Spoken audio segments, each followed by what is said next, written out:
So what's up guys, welcome back to the channel. So guys, in this short video I am going to show you how to fix app not available. This app is currently not available in your country or region.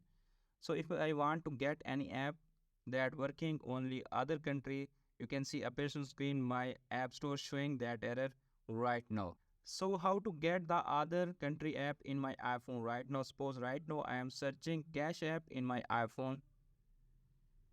You can see appears on screen Cash app not showing here right now in my iPhone because it's working only USA. So how to get like that app? Firstly, close all tabs and open App Store.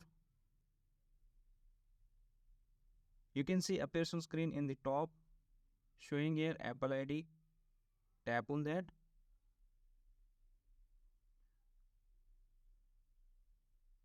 Now you can see appears on screen. It will ask your Apple ID password. If it's asked, just put the Apple ID password. After that, you can see appears on screen here are showing many options. Just select the country or region.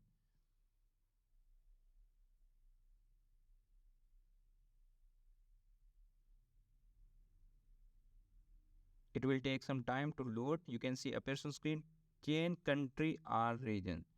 Tap on that. Now you can see appears on screen here are showing all countries. Select the country. Suppose right now I am selecting USA.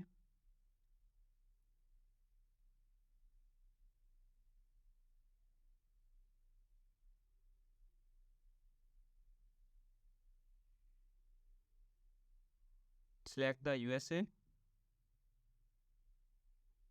Now you can see appears on screen here are showing terms and condition. Tap on agree.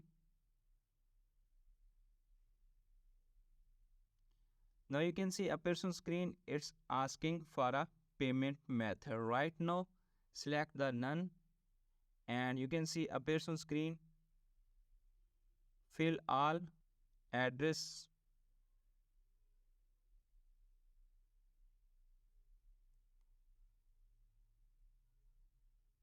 Okay, I am selecting right now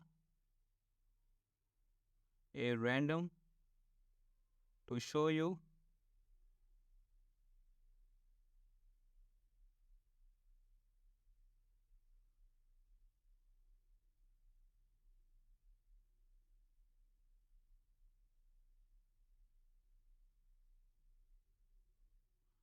You need to put all information. Tap on next and it will switch your app store into USA app store, and then you can easily get and download any app that you want to download in your iPhone from other country. So friends, after watching this video, I hope you will all know how to fix this app not available in your country or region error on App Store iOS 17. Hope this video is helpful for you. If the video is helpful for you, don't forget to share and subscribe my YouTube channel and press the bell icon for upcoming videos notifications. Thanks for watching.